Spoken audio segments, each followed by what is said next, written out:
Welcome my dear rockets. अभी recently Netflix पे एक मूवी रिलीज हुई है भक्षक, जिसके बारे में कई ज्यादा बातें हो रही है, तो हमने सोचा आपको भी इसके बारे में बता देते हैं बिकॉज वी लव यू। देखिए दोस्तों, डेली हम आपके लिए वही रोमांटिक प्यार मसाला वाली मूवीज लेकर आते हैं, लेकिन कभी कभी ऐसी इन्फॉर्मेटिव मूवीज भी देखनी चाहिए। आई होप कि आप वीडियो को एंड तक जरूर देखेंगे। सो ये मूवी एक सच्ची घटना पर आधारित है, जिसके बारे में हम आपको आखिर में बताएंगे ताकि मूवी देखने का आपका मजा स्पॉइल ना हो जाए। तो मूवी की शुरुआत होती है बिहार के मुनावरपुर में, जहां सोनू नाम का एक आदमी गर्ल्स शेल्टर होम में आता है, जहां अनाथ लड़कियों को रखा जाता है। मतलब वहीं अब वहां उसको एक लड़की की चिल्लाने की आवाज आती है। वो देखने जाता है कि आखिर ये लड़की है कौन, और जब वो उस लड़की के कमरे में जाता है तो वहां उसको एक आदमी शेल्टर होम की लड़की के साथ जबरदस्ती करते हुए दिखाई देता है। और जब उस लड़की ने उस आदमी से ऐसा करने से मना किया तो उस हरामी ने गुस्से में उस लड़की के प्राइवेट पार्ट में मिर्ची डाल दी। बेचारी काफी चिल्ला रही होती है। अब ये देखकर सोनू को जरा भी हैरानी नहीं होती, क्योंकि उसने ही तो इस आदमी को यहाँ बुलाया था। दरअसल यहाँ की मासूम अनाथ लड़कियों को छत देने के बहाने उनके साथ ये गलत काम करवाए जाते हैं, और अगर लड़कियां ऐसा करने से मना करती हैं तो ये लोग उन्हें जान से मारने से भी रुकते नहीं हैं, क्योंकि ये अनाथ है ना, इसीलिए। और इनकी कंप्लेंट आखिर करेगा भी कौन? उस बेचारी लड़की के साथ भी ऐसा ही होता है।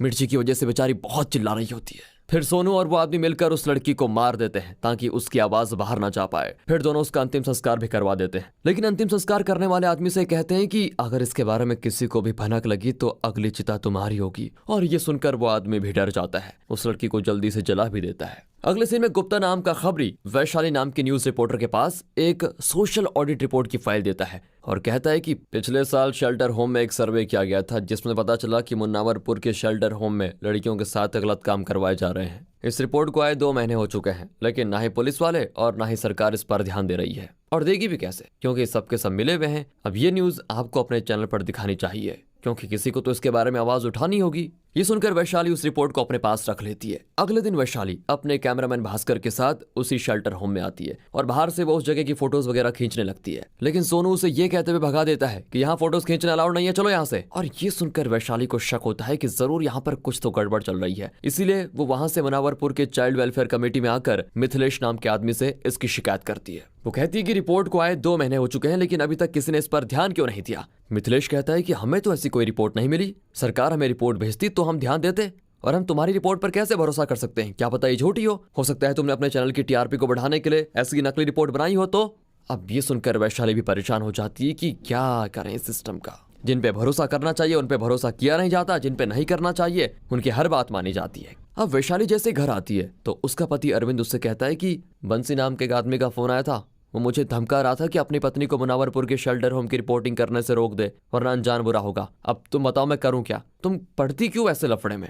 मैं चाहता हूं कि तुम वहां रिपोर्टिंग मत करो, क्यों फालतू मुसीबत में पड़ना। अब ये सुनकर वैशाली भी हैरान हो जाती है कि ये बंसी है कौन आखिर। फिर वो गुप्ता से इसके बारे में पूछती है, जिस पर गुप्ता कहता है कि बंसी 3 न्यूज़पेपर कंपनी चलाता है, सरकार की जितनी खबरें होती हैं वो उसी के न्यूज़पेपर में छपती हैं, मंत्री भी उसी के घर पर जन्मदिन की बधाइयां देने आते हैं, और वो शेल्टर होम भी उसी का है। अब ये जानकर वैशाली थोड़ी परेशान हो जाती है कि इसमें तो नेता वगैरह सब मिले हुए हैं। अगर मैं अकेले इस न्यूज के बारे में दुनिया को बताऊंगी तो इससे मेरे और मेरे परिवार के साथ पता नहीं क्या करेंगे लोग। लेकिन दोस्तों, वैशाली भी कम हिम्मत की नहीं थी, वो भी सच्चाई को दुनिया के सामने लाने को बिल्कुल तैयार होती है। अगले दिन वैशाली अपने चैनल पर शेल्टर होम में होने वाले सारे गलत काम के बारे में बताती है, और जैसे ये न्यूज टीवी पर आती है बंसी को इसके बारे में पता चल जाता है। इसलिए वो वैशाली को अपने पास बुलाकर कहता है, रिपोर्टर तो मैं भी हूँ, अगर तुम्हारे बारे में कुछ गलत खबर फैला दी तो कहीं मुंह दिखाने लायक नहीं बचोगी, इसलिए आखिरी बार चेतावनी दे रहा हूँ कि जो कर रही हो उसे बंद कर दो, वरना अच्छा नहीं होगा। अब अगले दिन वैशाली भास्कर के साथ शेल्टर होम में आती है, जहां आने के बाद उसे पता चलता है कि हर शेल्टर होम में जब लड़कियां 18 साल की हो जाती हैं तो उसे दूसरी जगह शिफ्ट कर दिया जाता है, लेकिन मुनावरपुर के शेल्टर होम से लड़कियां आज तक कहीं नहीं गई। साथ ही वैशाली की मुलाकात यहाँ के बावर्ची सुधा से होती है, जो वैशाली को मुनावरपुर शेल्टर की सारी करतूतें बताने को तैयार थी, क्योंकि वो वहां पर काम कर चुकी थी। पर सारी चीजें बताने के बदले वो ये कहती है कि इसमें देखिए मेरा नाम नहीं आना चाहिए। वैशाली भी मान जाती है। तब सुधा शेल्टर होम की असली सच्चाई वैशाली को बताती है। वो कहती है, जब मैं उस जगह पर गई थी तब मेरी मुलाकात सोनू से हुई थी, जिसमें मैंने उसका नाम बावर्ची से रजिस्टर किया था। उसके बाद मैं रानी नाम की महिला से मिली, जो मीठी मीठी बातें करके लड़कियों को बहलाने का काम करती है। उसी ने मुझे बाकी लड़कियों से मिलवाया था, और उन लड़कियों की हालत सच में बहुत खराब थी। उस समय ऐसा लग रहा था कि उन लड़कियों को बहुत मारा पीटा गया होगा, उनके साथ अत्याचार किया होगा। लेकिन उस समय रानी ने सिर्फ ये बात कहकर घुमा दिया कि ये सब पागल हैं और आपस में झगड़ते रहते हैं। अब जब उस दिन रात हुई तब मैंने सोनू और एक दूसरे आदमी को एक लड़की के मृत शरीर को ले जाते हुए देखा। इतना ही नहीं, एक कमरे में कोई अनजाना आदमी भी मौजूद था, जहां कमरे के बेड पर एक लड़की बिना कपड़े के लेटी हुई थी। अब मैं कुछ सोच पाती, एक लड़की ने चुपके से आकर मुझे यहाँ से भाग जाने को कहा, वरना पता नहीं मेरे साथ भी वो लोग क्या करते। उस समय उस लड़की ने मुझे अपने शरीर पर वो चोटें भी दिखाई और मैं तो एकदम घबराई गई थी। तब मुझे पता चला कि ये शेल्टर होम नहीं बल्कि शेल्टर होम के नाम पर इसे कोठा बना दिया है इन लोगों ने, और इसे बंसी नाम का आदमी चलाता है। पर किसी के अंदर इतनी हिम्मत नहीं कि उसको रोक सके, उसके खिलाफ कुछ बोल पाए। यहाँ लड़कियों को नशा देकर उनके साथ जबरदस्ती की जाती है। इसलिए उस समय मुझे जैसे मौका मिला तो मैं तुरंत अपनी जान बचाकर वहां से भाग निकली, वरना मेरा पता नहीं क्या होता। अब ये जानकर वैशाली भास्कर से कहती है कि सुधा के चेहरे से डर साफ दिखाई दे रहा था। वो काफी ज्यादा डरी हुई थी। अगर हमने कुछ नहीं किया तो ये डर लड़कियों में बढ़ता रहेगा, और जब तक वो डरते रहेंगे उन पर अत्याचार होता रहेगा। इसलिए मैंने तय कर लिया है कि चाहे कुछ भी हो जाए, मैं उन लड़कियों को इंसाफ दिलाकर ही रहूंगी। इसलिए वो अरविंद के जीजा राकेश के पास आकर उनसे कहती है, आपको शेल्टर होम के खिलाफ एक PIL दर्ज करनी होगी ताकि सरकार इस पर ध्यान दे, क्योंकि आप एक वकील हैं और आप PIL दर्ज कर सकते हैं। दरअसल PIL किसी के भी खिलाफ दर्ज करवाई जा सकती है जिस पर शक हो। ये शक कि उसने पब्लिक इंटरेस्ट की चीजों को नुकसान पहुंचाया हो या पहुंचा रहा हो और सरकार इस पर ध्यान नहीं दे रही हो, तो PIL की जा सकती है। इसलिए वैशाली चाहती है कि एक PIL शेल्टर होम के खिलाफ दर्ज हो, लेकिन राकेश इसके लिए साफ मना कर देता है क्योंकि वो नहीं पढ़ना चाहता था इस फालतू के झमेले में। दूसरी ओर सोनू बंसी के पास आकर कहता है कि किसी ने कोर्ट में हमारे शेल्टर होम के खिलाफ PIL दर्ज करवा दिया है, और ये सुनकर बंसी के गुस्से का कोई ठिकाना नहीं होता कि आखिर किसके अंदर इतनी हिम्मत आ गई। तब सोनू उसे बताता है कि वैशाली का पति अरविंद का जीजा वो एक वकील है, उसी ने PIL दर्ज करवाई होगी। इसीलिए बंसी अपने आदमियों से कहकर राकेश पर हमला करवा देता है। वो लोग उसे इतना मारते हैं कि उसका सर ही फट जाता है। अब वैशाली जब उनसे मिलने हॉस्पिटल जाती है तो उसकी पत्नी कहती है कि अब यहाँ क्या लेने आई हो, तुम्हारी वजह से ये सब कुछ हो रहा है। तुमने बंसी के खिलाफ आवाज नहीं उठाई होती तो ऐसा नहीं होता मेरे पति के साथ। लेकिन वैशाली जब राकेश से पूछती है तो वो कहता है कि मैं तो पहले से ही डरा हुआ था, तो मैं कैसे PIL दर्ज करवा सकता हूँ।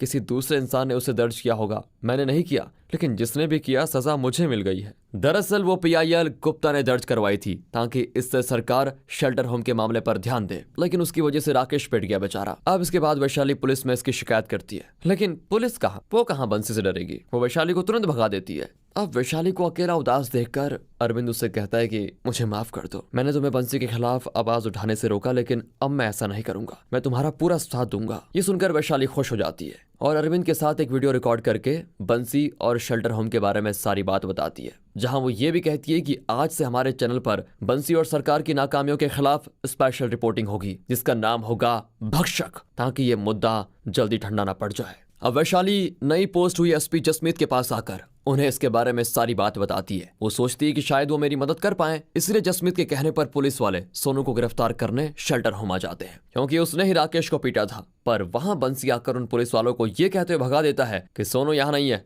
अब वैशाली और भास्कर मिलकर एक प्लान बनाते हैं कि अगर वो बंसी और बाकी सारे मिले हुए बदमाशों को आपस में ही एक दूसरे से लड़ा दें तो हो सकता है कि ये एक दूसरे की सारी सच्चाई सामने ला जाएं। इसलिए भास्कर सोशल वेलफेयर मिनिस्टर के पति विजेंदर से मिलने जाता है, जो बंसी का खास सपोर्टर है, और उसी के दम पर बंसी शेल्टर होम में ऐसे काम करवाता है। भास्कर अब विजेंदर से कहता है कि आपके खिलाफ वैशाली को शेल्टर होम के मामले में ठोस सबूत मिले हैं जिसे मिथिलेश ने दिया है, और वो सरकारी गवाह बनने को भी तैयार है। हो, ये सुनकर विजेंदर तो हैरान रह जाता है कि ऐसे कैसे, मिथिलेश उसके साथ गद्दारी कैसे कर सकता है। अब यहाँ तो वैशाली का प्लान सफल होता दिखाई दे रहा था, लेकिन जब बंसी मिथिलेश के जान लेने उसके पास पहुंचता है तो वो उसे जैसे तैसे समझा देता है कि मेरे खिलाफ कोई गलत बात बता रहा है, मैं भला अपने ही पैर पर कुल्हाड़ी क्यों मारूंगा। अब इस पर बंसी को यकीन हो जाता है कि मिथिलेश ऐसा नहीं कर सकता, कोई दूसरा ही भड़का रहा है। अगले सीन में वैशाली रिपोर्टिंग करते हुए वीडियो बनाती है जिसमें वो कहती है कुछ गुंडों ने एक अधिकारी की हत्या कर दी है क्योंकि वो शेल्टर होम के बारे में जानकारियां निकाल रहे थे। उन्हीं के पास से मिली जानकारियों से हमें उन सभी के नाम पता चल चुके हैं जो भी शेल्टर होम के कांड में शामिल है, उन सभी के, और कल के भक्षक न्यूज में मैं उन सभी के नाम बताने वाली हूँ।